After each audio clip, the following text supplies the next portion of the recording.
Hey everyone, ready for another deep dive? Always ready. Today we're diving into a fascinating article.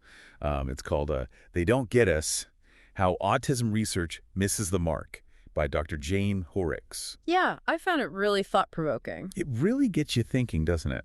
About all the ways traditional research can kind of miss the point when it comes to autism. Oh, absolutely. Like Dr. Hoerricks says, so much of it just ends up imposing neurotypical expectations on autistic experiences. Right. They're trying to understand a completely different way of experiencing the world by using their own, neurotypical framework. Exactly. It's like trying to solve a puzzle with the wrong pieces. Perfect analogy. Yeah. Speaking of missing pieces, there's this one study that Dr. Hoerricks talks about. It really jumped out at me. The one about cute stimuli. Oh, yeah, that one was interesting. So researchers were showing like pictures of baby animals with the big eyes and the round faces, all the classic cute stuff. Yeah, puppies, kittens. Yeah. And they were trying to measure how autistic children responded to these images.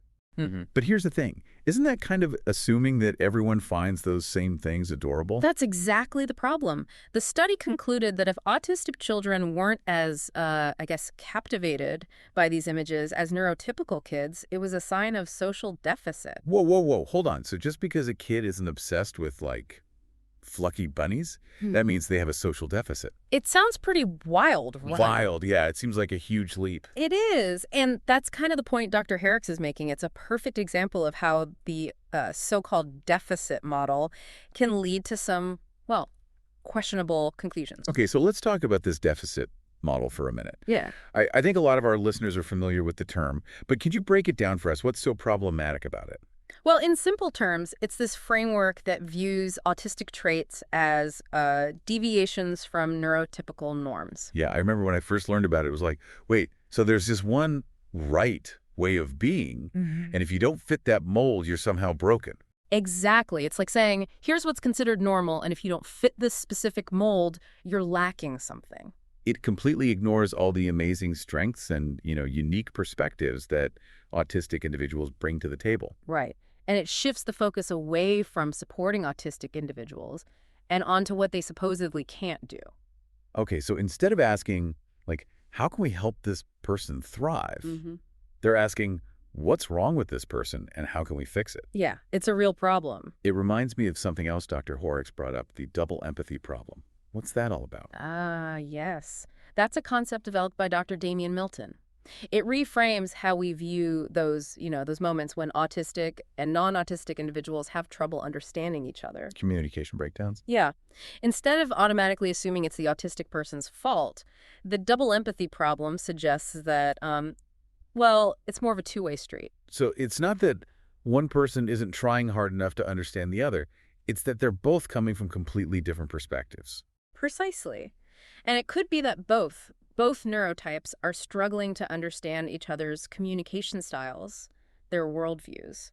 Like trying to have a conversation in two different languages. Perfect way to put it. And that brings us right back to that cute stimuli study, doesn't it? Yeah. The researchers were totally approaching it from their own neurotypical perspective, assuming everyone sees cuteness the same way. They were projecting, weren't they? Projecting their own values. Totally. They never stopped to think, hey, maybe autistic kids are paying attention to something else entirely, something that's super meaningful to them. That's a great point. It's not that they lack empathy or social interests. They might just be prioritizing their attention differently. Right. Like Dr. Hoerricks mentions, a child might be totally fascinated by the way the hands on a clock move or the patterns of the bark of a tree. They might be completely absorbed in those details. While the researchers are over there like, pay attention to the fluffy bunny.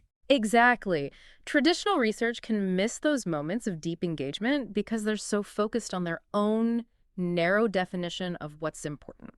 So much to unpack there. But before we get too deep into that, I think it's time for a break. It really makes you think, what are they paying attention to? And what can we learn from that? Right, like what if those irrelevant details actually hold a key to understanding how autistic individuals see the world? And that brings up a whole other issue, the ethical implications of research that starts from these, flawed assumptions. Oh, yeah. We've been talking about how the deficit model can skew research findings. But the ethical side is huge, too. Huge. When research reinforces this idea that autistic individuals are somehow broken or lacking, it can have serious real-world consequences. You mean like Perpetuating stereotypes and discrimination? Exactly. Those stereotypes can have a ripple effect. They seep into our culture. They influence how people treat autistic individuals. And even how autistic people view themselves. Right. It can be incredibly damaging. And the thing is, Dr. Hoerricks points out that even with institutional review boards, IRBs, in place, The ones that are supposed to make sure research is ethical. yeah, even with those safeguards, a study like the one on cute stimuli, with its potentially harmful framing, can still get approved. Makes you wonder if those boards are really considering the full impact of the research. Right.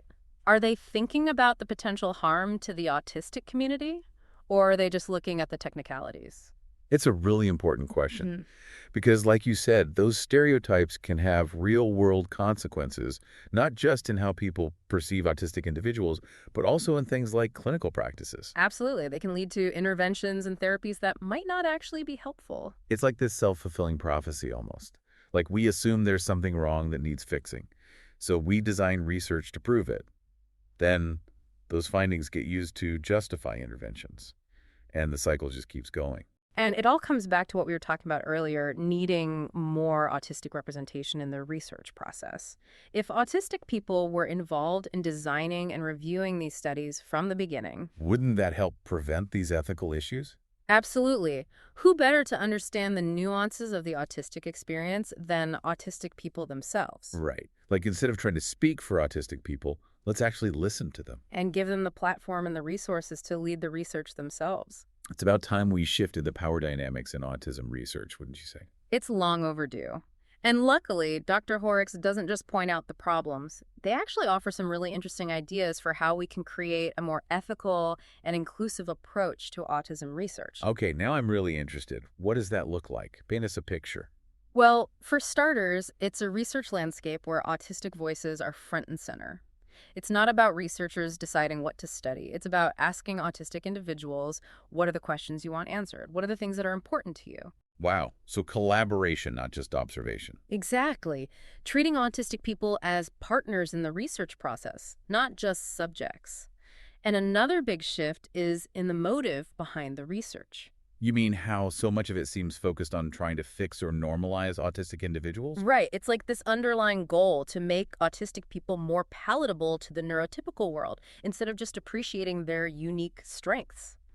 I get it. It's that deficit model again, telling us there's one right way to be. But what if we could break free from that way of thinking altogether? What if we could actually create a world that's more accepting of differences? Yes, where the focus is on supporting autistic individuals to thrive just as they are. Right. Understanding what supports them best and how we can build a more inclusive and accepting society. That reminds me of something else that struck me in Dr. Hoerricks' article, their point about the lack of research on aging autistic individuals. Oh, yeah. It's like once autistic individuals reach adulthood, they just disappear from the research radar. Exactly.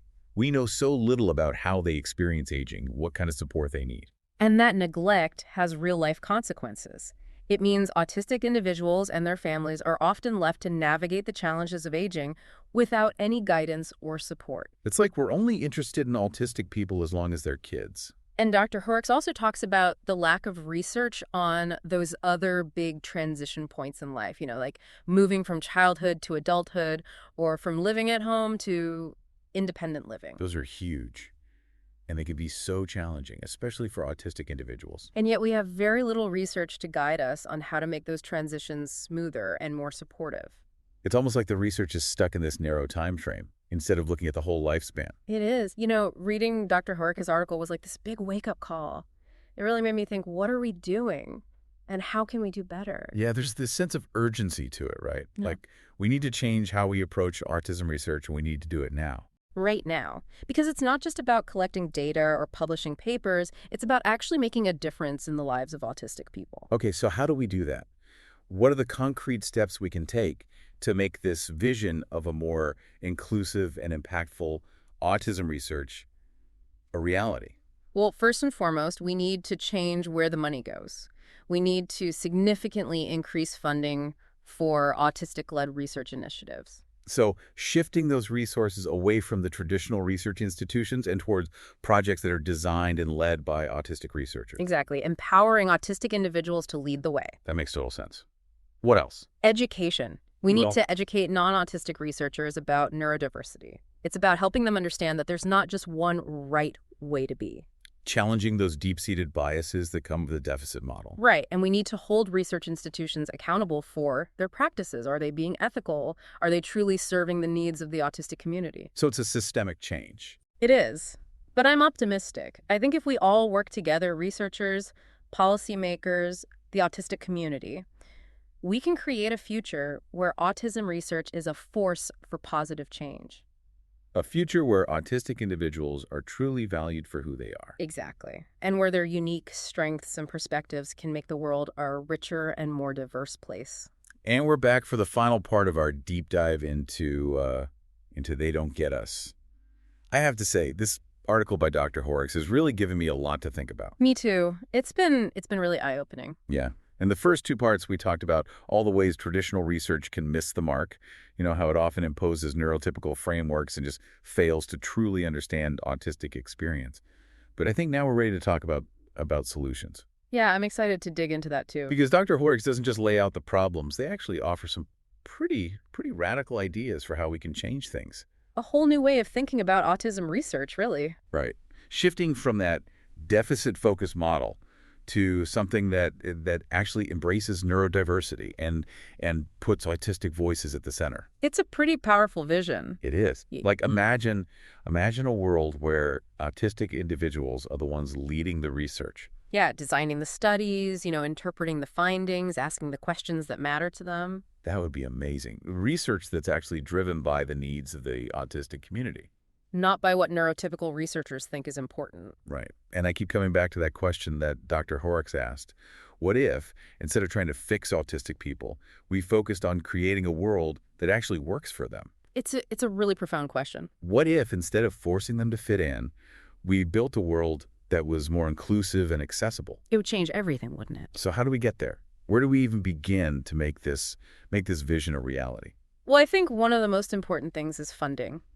We need to see a major shift in how research dollars are allocated. So less money going to those big institutions and more going to support autistic-led research initiatives. Exactly. Empowering autistic researchers to take the lead, to set the agenda. That makes a lot of sense. Why? No, we need to educate non-autistic researchers. It's about helping them unlearn those old biases and really understand the principles of neurodiversity. Recognizing that there's no one right way to be human. Right. And I think holding research institutions accountable is key too. Like, are their practices actually ethical? Are they really serving the autistic community? It's got to be more than just good intentions. Yeah, it's a whole system that needs to change. But I feel hopeful. Like if researchers and policymakers in the autistic community, if we all work together, we can really make a difference. We can. And I think Dr. Hoerricks puts it perfectly in the article when they say that autism isn't a problem to be solved, it's a different way of being. A different way of being that deserves to be understood and respected.